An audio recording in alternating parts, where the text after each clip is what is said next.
What's up, Hoopers? Welcome to Triple Threat. I am Ashley Nicole Moss, and I am New York all the way today, as I am every day, but especially today because I can taste it. The Eastern Conference Finals is right there for the taking for my New York Knicks. Game 5 is tonight against the Boston Celtics in Boston. As we know, there's been a lot of turmoil and the unfortunate injuries for Jason Tatum. We're wishing him the absolute best and the most speediest recovery possible, or the speediest recovery possible, most speediest. Sorry, my mind is already on Game 5. And look, I know a lot of people don't understand why New Yorkers are the way they are and why we celebrate. Matter of fact, let me just not explain the celebration. Let me show you the celebration, because this is what it looked like after the Knicks have won rather, Game 4 in the Garden. This was the celebration outside on 7th Avenue.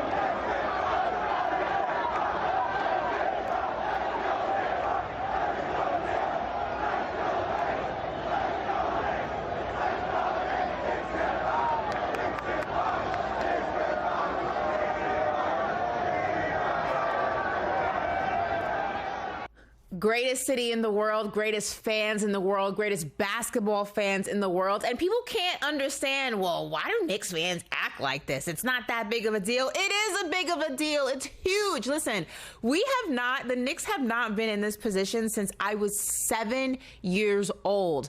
I am a lifelong New York Knicks fan. My dad thrust the fandom upon me since I was born. I was born basically and there I am. There is baby Ashley with her New York Knicks hat. That's actually my dad's hat. He still has that hat. Vintage New York Knicks. I knew what Knicks basketball was before I could even talk. It has been just engraved in my DNA. It has been a part of my upbringing. It is the only basketball team I've ever supported. It's the only basketball team that has ever been actively followed and supported in my households growing up. This is a moment that I have been waiting my entire life for, and I don't think people really can grasp that. Some people are fans of teams that win frequently, whether that's in football or baseball or basketball. For me, basketball has always been such a huge part of my life. I grew up watching the sport. I watched my dad play at Chelsea Piers. I watched basketball being played from everywhere from Rucker Park to West 4th. I grew up in this sport in so many different ways. It is the sport that was most frequently on my TV, like I said, growing up. And to be in this position as a lifelong New York Knicks fan, I am so grateful. I'm relishing. I am so happy. I'm filled with so much joy. And if everyone in this CBS studio thought that I was annoying during round 1 and round 2, just wait until the Eastern Conference Finals, because you haven't seen annoying yet, all right? Go New York, go New York, go. Listen, there is so much to talk about on today's show, and we got a full house. Brad Botkin's going to be joining me. John Henson is in the building, and I'm going to try to keep my New York fandom at bay until later today. But listen, when we go 3 wide, you're going to see exactly how New York down I am today, because my footwear says it all. But I'm going to wait to reveal that after the break. Welcome back to Triple Threat, everybody. Ashley Nicole Moss, Brad Botkin, and making his Triple Threat debut, John Henson is joining us. Welcome to the show. And as promised, I said that my footwear was going to be New York down, and it is. You ever see anybody wear Tim's on air on CBS Sports? I feel like I'm the first one to ever do this. And I also want to shout out the guys in the newsroom. Shout out to Troy and shout out to Austin, because they gave me this to hold on to for the show. Troy actually got this from Game 3 at Madison Square Garden, so I'm gonna have this and hold on to it for the whole show. I'm just gonna keep playing it with here. Fire. I'm gonna put it right here so Brad can look at that. You playing with 3-1 fire. Get at you would know since the Warriors are down 3-1. Anyway, moving on. The topic of conversation in the NBA world today is the draft lottery. Is it fair? Is it foul? But more importantly, is it rigged? I'm gonna give you some information here. here. Since the NBA changed their lottery system in 2019, the team with the league's worst record has never won the lottery and picked first overall. This marks the third straight year the team with the league's worst record will pick fifth overall. For people who might have missed it, the Dallas Mavericks, after trading Luka to the Los Angeles Lakers and Nico Harrison's head on a stick, if you will, by the city of Dallas, they found out that they were going to be picking first overall in this year's draft, which of course is the Cooper Flag sweepstakes that they have won. And a lot of people are wondering, how is this even possible? So there's this graphic that was circulating online yesterday, I believe, that kind of just showcases just the chaos of the draft. So in 2010, LeBron signs with the Heat. The Cavs then win the lottery in 2011 to get Kyrie Irving.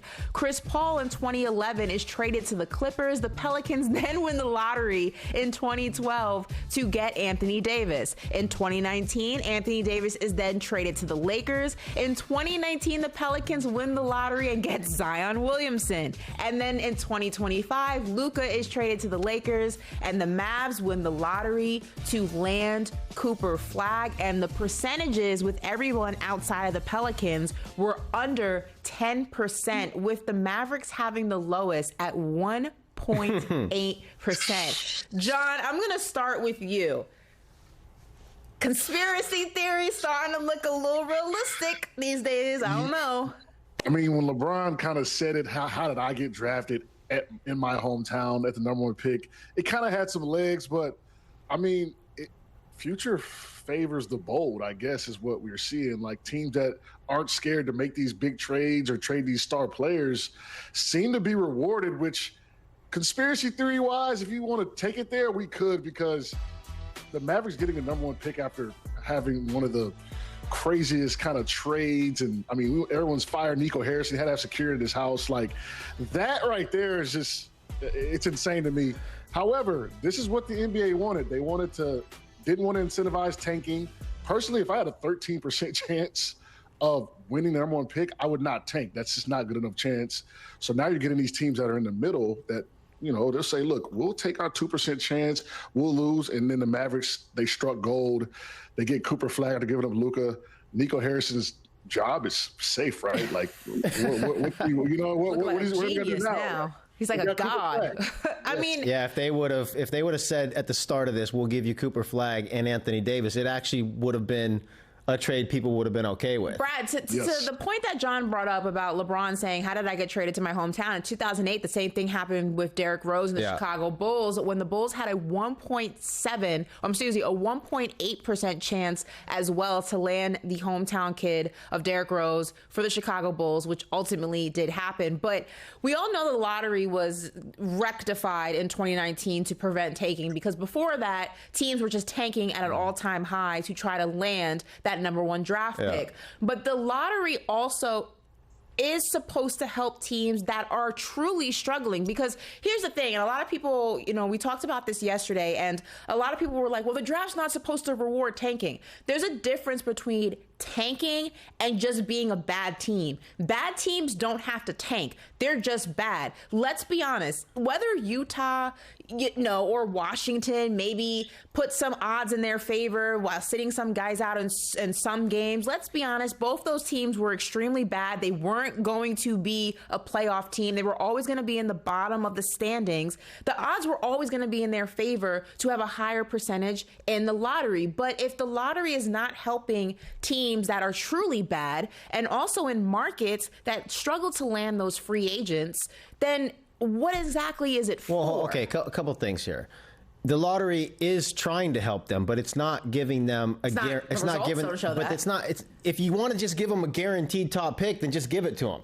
Mm-hmm. So if there's an odd system in place, we make the mistake of thinking, because we conceptualize this where they've got the highest odds, they should, 9 times out of 10 win it. It's 14%. If you went to the doctor and said, Ashley, we found this mystery illness, you've got a 14% chance of living.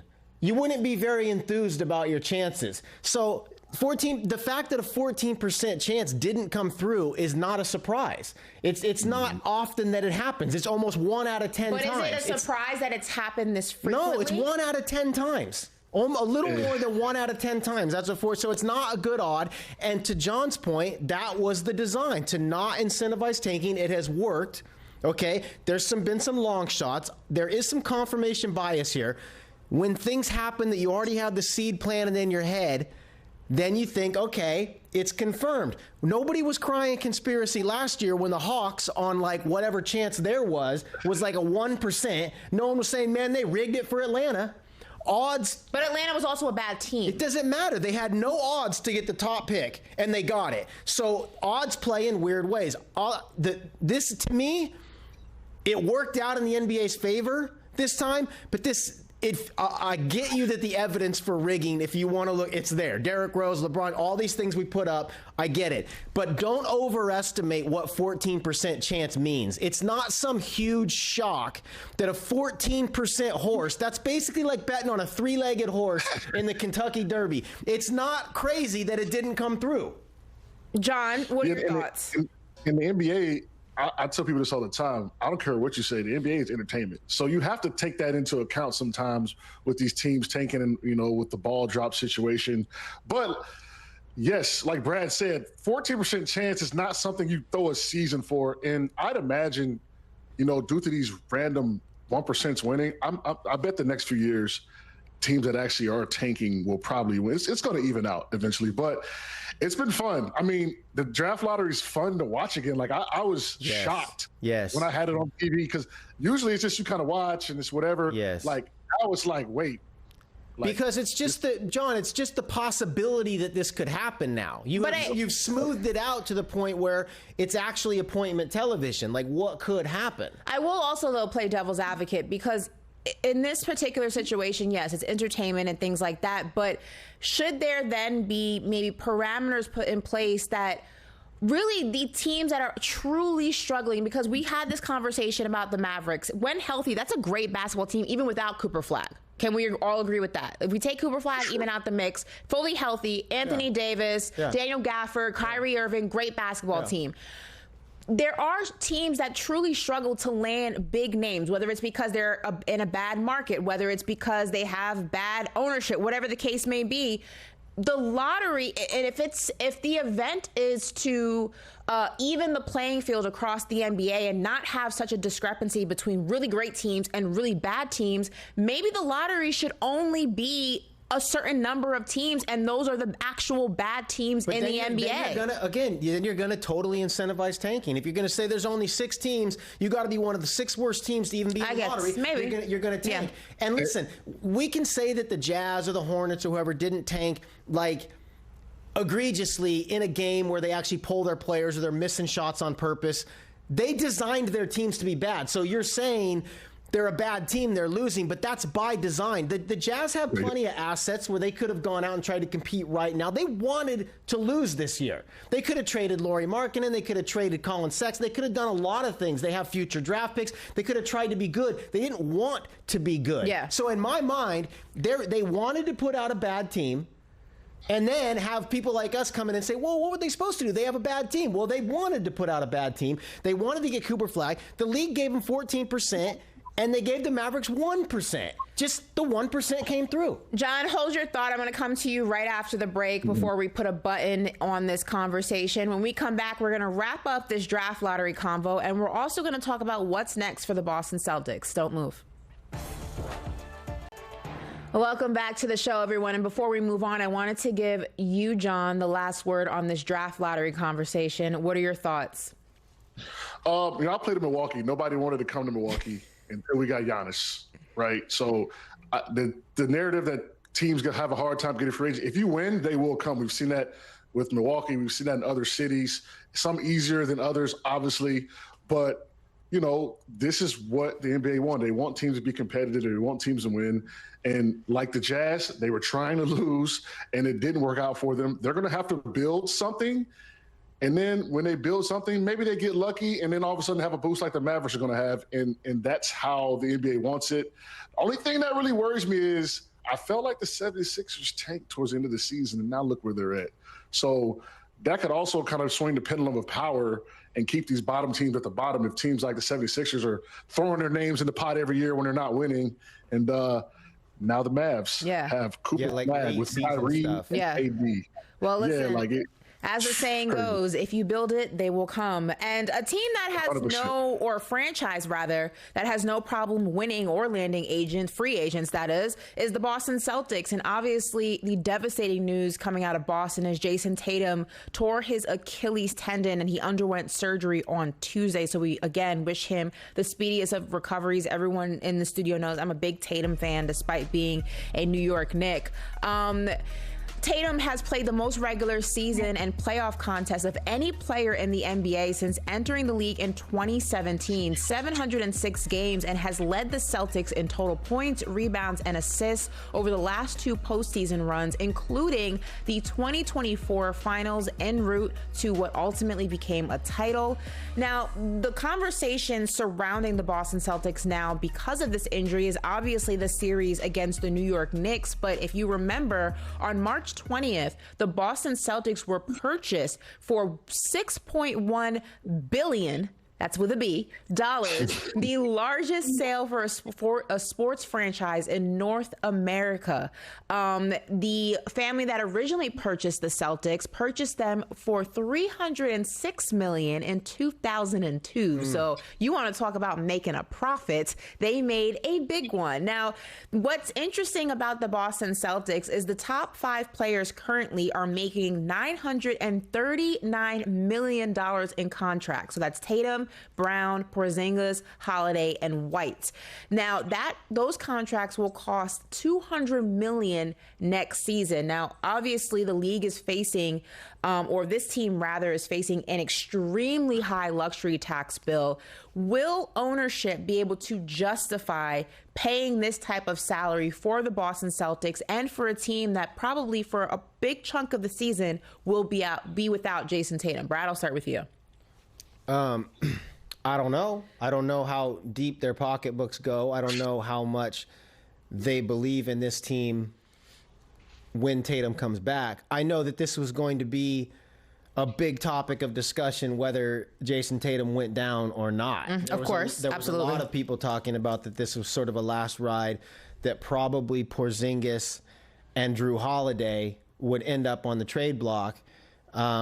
Because they probably can't afford to bring back this team again. So I think this was I actually think this was going to happen independent of this injury.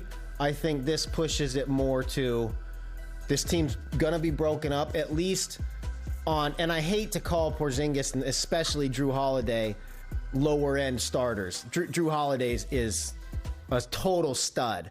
But you got to trim the fat. But Tatum and Brown are the guys. They're the duo, right? And White's been signed up. So, yeah, I think that Porzingis and Drew Holiday are going to end up on the trade block. It's not the end of the Boston Celtics as we know them, though, because the core of the team is still there. The lure of that is still there for future free agents. But, yeah, I do not think that we will see this starting lineup back next year. John, agree? Yeah. I agree with Brad. I think I saw some reports that the Celtics were thinking about making personnel changes regardless. Oh, yeah. With the way the NBA is going with the aprons and all the taxes, their payroll is just too much. This is probably like you said, going to be the last kind of hoorah. If they won 2, they were going to have to start being a little bit more financially conscious. Now I think with Tatum out, you can kind of say, okay, let's take a little time, see what we have. Because you also got to remember, Tatum's going to be in that facility every day. They're going to be watching him, monitoring his progress, talking about his progress with the doctors. And who knows what the doctors are going to say? Because let me tell you something about the NBA. They'll tell the team something different than they're telling you. Oh, you're fine. You're looking good. They'll go to the other team and be like, I don't know. So we don't know how that's going to go. He's young. There's really no precedence for someone this young with an Achilles injury. So it's just going to be a wait and see game.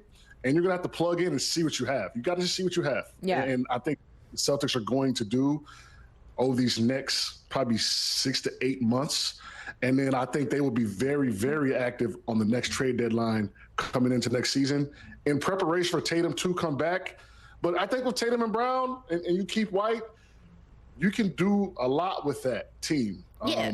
They won the championship last year, and they're paying for it. So and let's also like address the elephant in the room here. It's the Eastern Conference. Like, no shade to the East, you know, born and raised East Coast girl, East Coast all day, every day, but it's the Eastern Conference. And Giannis might be on the move. So the Milwaukee Bucks will look drastically different with a Damian Lillard without Giannis combo. The Cavs will still be the Cavs. I think that team will run it back as is, and hopefully they're better in the postseason. The 76ers, God only knows what they'll ultimately look like. They start hot and then they finish not so hot. The Knicks will still be the Knicks. Those guys are locked in.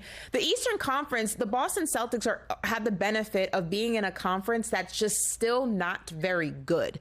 Miami is kind of trying to figure out what their next chapter looks like. The Hawks, no idea what they're doing. Is Trae Young even going to be there? There's just a lot of question marks. And when you talk about the Eastern Conference, I think we can all agree the Cavs, the Knicks, the Pacers, and the Magic are probably the only 4 teams outside of Boston that are sure things of what those teams will ultimately look like and probably being playoff teams. So let's say the Boston Celtics do trim the fat and they're not the exact same roster. That is such a crazy word. I don't know how else to $100 million fat. You know what I'm saying? So, let's say the Boston Celtics. Meat's getting expensive. Meat's getting expensive, okay? Like, it's not, to your point, it's not going to make or break this team. Let's say they go from the number 2 seed to maybe the number 3 or 4.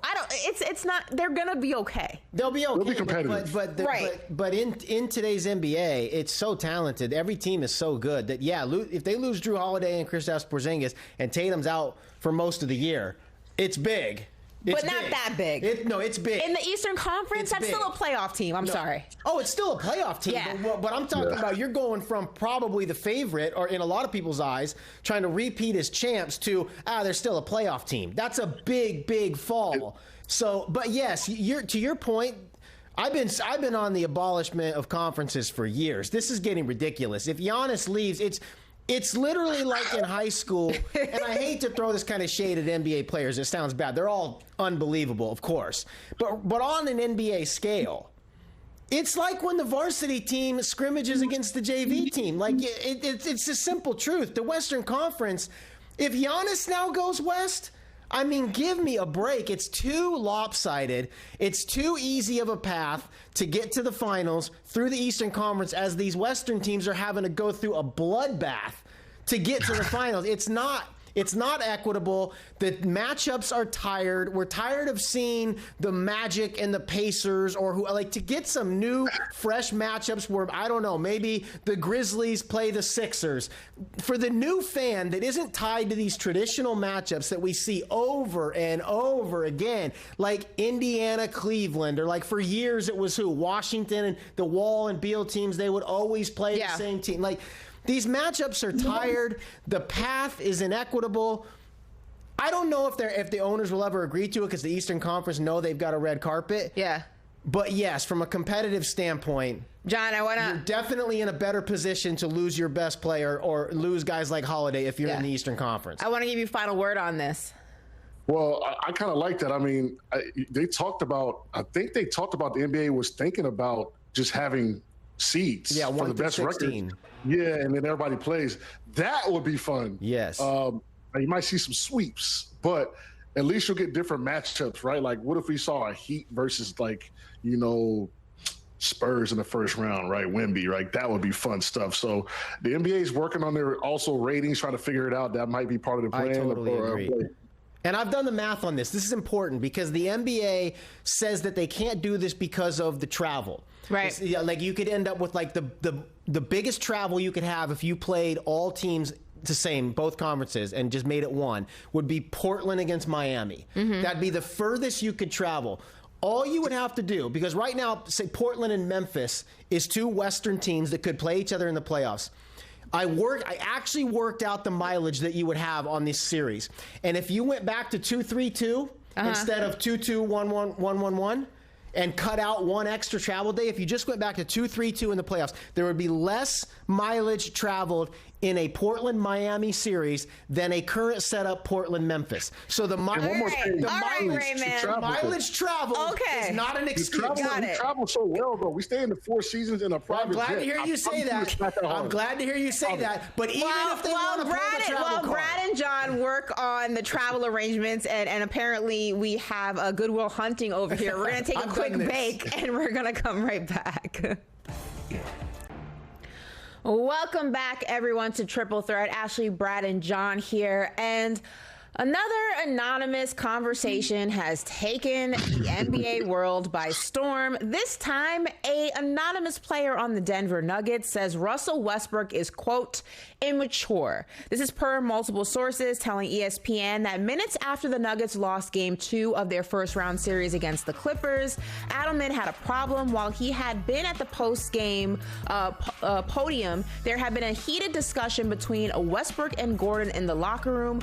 Gordon had challenged Westbrook about his attitude. Outside the locker room, one player relayed why Gordon might have done so. Quote, he's so immature, he said of Westbrook. Now, Aaron Gordon spoke about this report post Game 5 of OKC Nuggets, and he had this to say.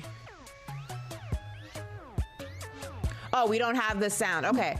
I'll give you guys the quote. The quote is, the article is so arbitrary and so far from the truth.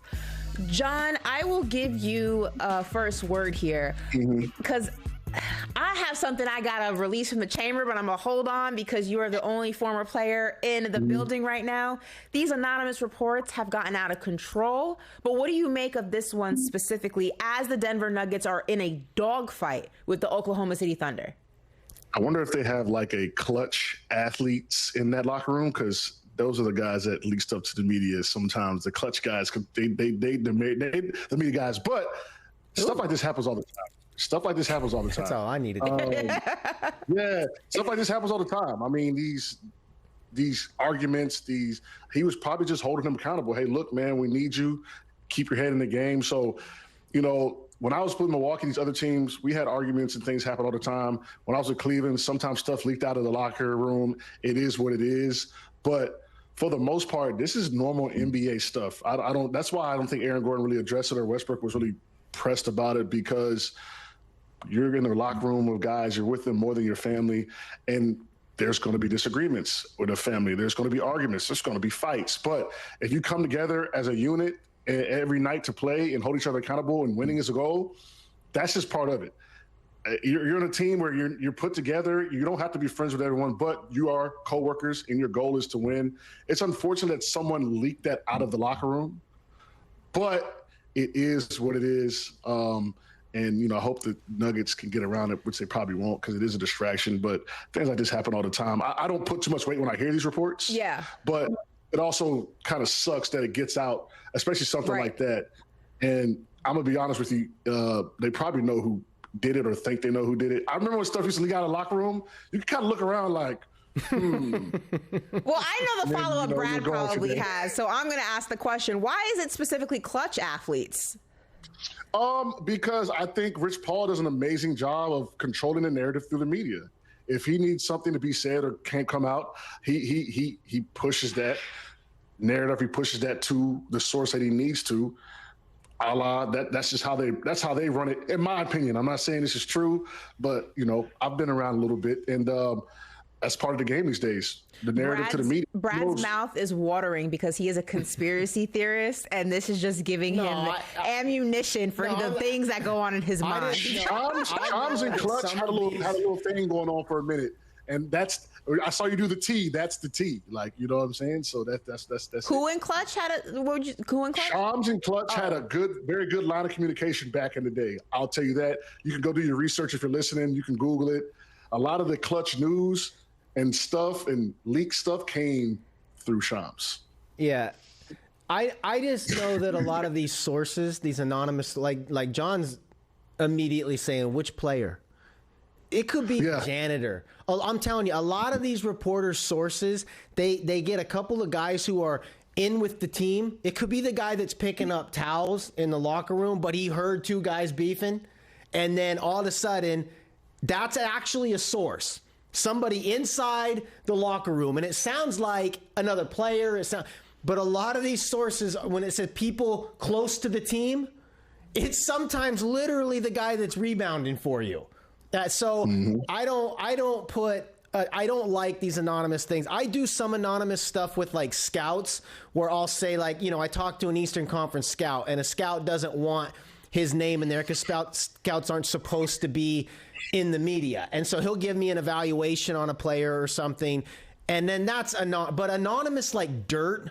Yeah. Anonymous dirt information is like, it's like the junior high kid that's hanging around the lockers and here's who's going to be dating who by lunchtime, and so he can go tell the whole school. That's all that it is, and I don't like it. What they should be talking to Russell Westbrook about is the 2 air balls he threw up on corner threes in the fourth quarter. That's the only thing that is of concern to the Nuggets. I think the anonymity is whack, and I'm going to tell you why. I think it's whack across the board because you, John, everyone in the media has to sit in a chair, stand up on TV and stand 10 toes down in whatever opinion they have, whatever comes out of their mouth each and every day. And you have these sources, whether it's a janitor, whether it's a player, whether it's a disgruntled agent, they get to hide behind their sources and throw dirt on players' names, but nobody ever knows who it is because they don't even have the tenacity or the self-respect to say something and say it to somebody's face and say it with conviction. I think it's whack. I think that anonymous players poll is whack. If you feel a way about someone, say it to their face or don't say it at all. If you got a problem with Russell Westbrook and how he acts in the locker room or how you think he acts in the locker room or how he should act in the locker room, you should have to say it to Russell Westbrook, or you should have to get on a mic like I am right now and I do each and every day and say it with your chest or don't say it at all. Hiding behind this anonymous whatever is corny, it's whack, it's always been that case, and I don't respect anything that comes from an anonymous source because if you're anonymous, that's just code for you're soft. That's how I feel. I totally agree with you. And that's the tip of the iceberg, too. Like, I'm telling you, like, these locker rooms, these things happen every day. And it's just part of the game. Like, if I get into an argument with a teammate and he's holding me accountable and it's an argument, and we don't take it personal, we talk about it, and that's my guy. Like, and that's it. So, like, I hate when these reports coming out, like, pitting Aaron Gordon. No, Aaron Gordon could have literally said, hey, Russ, I don't like your attitude. That's cool. Exactly. And that's it. Exactly. Like, for them to say, oh, heated argument and like exactly. Like, they've never been in a locker room, cleared that person that leaked it, because let me tell you something, that's just the tip of the iceberg of what happens in the NBA locker room. Like, an argument about attitude, like, I've seen fists thrown, chairs thrown. That was some locker room. Right. And it's not even just the locker room and players. What about all the anonymous sources that were bashing Luka after that trade went down, calling him this, calling him that, talking about his weight, talking about his partying habits, talking about this, all, alleged, all whatever. But you get to basically defame someone's character. You basically get to defame someone's work ethic. You get to talk just crazy about them behind the protection of a smoked mirror. Nobody ever knows who you are. Nobody will ever find out who you are. But you get to put this narrative out there that some people will either take at face value and run with it, and there's no repercussions. It's corny. It is. Okay, listen. It is. You guys are right. I agree. I hate 90% of reporting because most of it is the weasel junior high kid hanging around the lockers looking for gossip. That's what it is. So they can go tell the school that their job is to be the loudmouth junior high kid. I don't like any of it. I will say that we are beneficiaries of it because if we say no one's going to say anything unless they put their name on it, then no one's going to say anything. And we won't have anything to talk about. We won't have headlines to write about. This whole industry is based on having gossip to talk about. Who's going to get traded? But there should be a line. Who doesn't like who? I'm just saying, if you put that line out and you say put your name on it, nobody's going to say a damn thing. No. What I'm saying is, you're not going to have anything to talk about. But isn't there, when it comes to sources, though, don't you think there should be a line of what's reporting, investigative journalism and reporting, which I agree with. We all went to journalism school and that, to just basically using a source to get your gossip and get your personal feelings and vendetta out against people. I agree with you there. Yeah. Ethically, there should be a line, but fundamentally, that's not you can't define what that line is. most reporters are going to go looking for whatever dirt they can get. And how do you get dirt? The same way you get it in junior high. You nestle up to the right person, you get them to whisper in your ear, and then you grab a megaphone at lunchtime at the sock hop, and you tell them, what? I might be aging myself. What's a sock hop? I went to sock hops. Sock You know hop. about sock hops? No. Like lunchtime dances where you went in your socks. You didn't do that? No. You do the twist? That was an 80s thing. No, you danced, I guess, regular. I mean, if you were me, you sat up in the corner and threw pennies at people. John, I wonder, though, Brad. Sock hop, old school. I wonder, like, what this does to a locker room, right? Because you would hope that there are guys who know what the game is and know how to work around. And it's like, yo, we're not about to get caught up in all of this. We're not about to allow this to take us away from the goal, and that is to win this series and to advance. But in those cases, you could, like you said, you start looking around, you feel a little bit paranoid about the guys you're going to battle with night in and night out. Yeah, when I was with a few teams and stuff leaked out, it kind of just went unspoken about it. I can say, like, obviously we read the reports, but I'm not about to go to Chris Middleton, who's my good friend, and be like, yo, Chris, what's up? Yo, like, who said that? Like, it's just, it is what it is. Now, they have a mature team, right? And I think they're going to get over it. And I think they could potentially be laughing, like, are you kidding me? Like, that's what they own with us, right? Like, and Russell Westbrook's been a part of controversy as well. So it doesn't really have an effect on the locker room, at least when I played, to the point where it's detrimental to our playing. It just gets a little awkward, and it's a discussion. Like, we're men. Like, we are men. 10 kind of alpha type personalities, males in that locker room. We talk about it. We understand that the goal is to win, because at the end of the day, we're not going to be here forever. Winning is our job. And so I don't have to necessarily be your best friend, but I have to respect you. I have to play with you, and the goal is to win. As long as we do that, everybody in that locker room is going to be cool, because at the end of the day, everyone's going to get paid. Everyone's going to make money. And if you win, you get the awards and the rewards. So as long as that's happening, things are cool. But right now, Denver could be a little on the rocks, but I don't think it's a big deal in that locker room, especially the way Aaron Gordon addressed it, very arbitrary, and just, it's just, like Brad said, you have these reporters that say, hey, look, they kind of cozy up and release these reports, but sometimes it's so out of context. It's like laughable in the locker room. Like, that's what they thought happened. And why is it always Russell Westbrook? I know. Well, that's the part. It's the easy. Once you have once narratives like this get established that you're a tough teammate, whether they're justified, then it becomes easier to pile on. It's low hanging fruit. Absolutely. So this has got ball boy written all over it to me. I'm telling you, if somebody said a player from the Nuggets said that Russell Westbrook is immature, then they might be looking around the log. They said a source. This has got towel boy written all over it to me. I don't think the Nuggets care about this. No, it was a player. It said outside the locker room, one player relayed why Gordon might have done so. Okay. He's so immature, he said to Westbrook. Well, usually with these source close to the team, like, those to me scream not players, that they're people, they're around the team. That's why that anonymous players poll was important. I think that people actually take offense, like Tyrese Halliburton saying he's overrated, because a player said that. Well, 13 to be exact. Players care what the other players think. Yeah. And Aaron Gordon's clutch, by the way.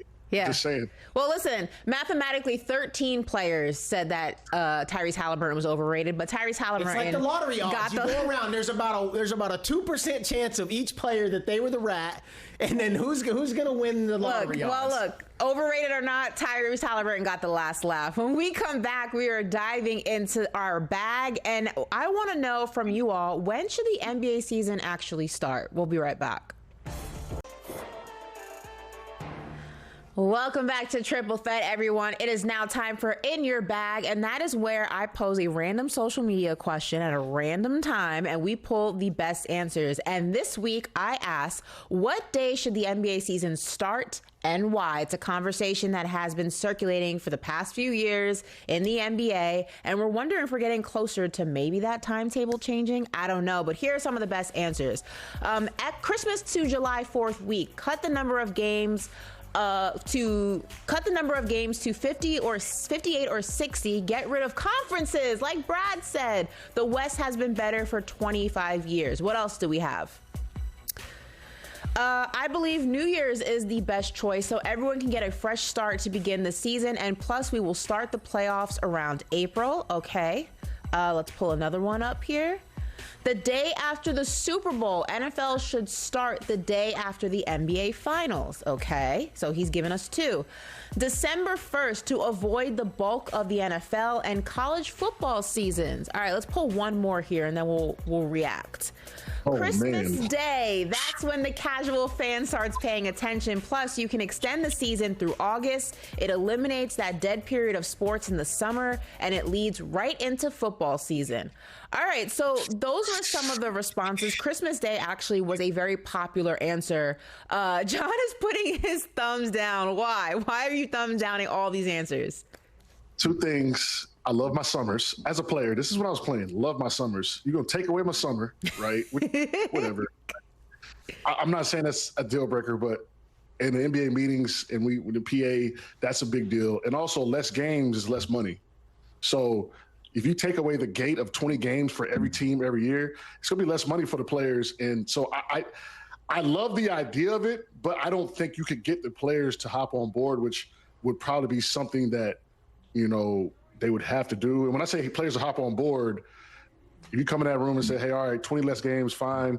This is what the new salary cap's going to be. This is what the BRI is going to be. We split that 50-50. It becomes a big chunk of change. So I love the idea to start at Christmas, but I don't think financially, monetarily, that it would go well for anybody, the owners, the NBA executives, Adam Silver, the players. I don't think anybody would want to do it. Now, if they're forced, yes. But no one's going to agree to do that, in my opinion. It's interesting that you bring that up because in the anonymous players poll, that was a question. And a lot of the players that voted were not in favor of changing the season if it meant lessening the amount of money. I remember talking to Raja Bell about this, and he said the exact same thing. He said, yeah, sure, cut the season down. Pay me my money. So I actually think as much money as the players make, if you look at how much LeBron James means to the whole economy in Cleveland when he's there, or what Steph Curry has meant to the valuation of the Warriors from a $400 million team to probably, if they sold today, north of $8 billion. They're actually underpaid. They really are for the product that they put forward. I think if we were doing this thing equitable, we would shorten the season and still pay the players the same money. The owners can make a little bit less. That to me would be the fair thing to do. The owners are still going to have way more money than the players, but do we do anything fair in this world? No. So as long as it's going to be the way that it is, I agree with John. They're going to have to keep the season because the players are not going to compromise money. Real quick, John, before we wrap, do players even want a shorter season? I personally didn't care, but I was going to go to Brad's point. See, I was a role player, kind of spot starter. So, yeah, LeBron is fine. But for me, when the pandemic hit and we took 30% of my salary, that's a big deal to me. It is a big deal. So, to LeBron, maybe not as much. But to me, when the bubble happened and we got our money back, I was throwing confetti in the air. You know what I'm saying? So if the money stays the same, cool. But it won't. It just won't. Exactly. Because you're taking away the gate of 20 games per team. That's probably hundreds of millions, in my opinion. Right? Woo. So. And for people who aren't good at math, that is a whole lot of cash. Listen, for myself, Brad, and making his triple threat debut, we have to have you back, John Henson. I hope you enjoyed the show. If you missed any moment of today's episode, scan this QR code and we will pop up on the CBS Sports YouTube page. Also, keep it locked to all of our social channels. That's where we put out clips. Until next week, go Knicks!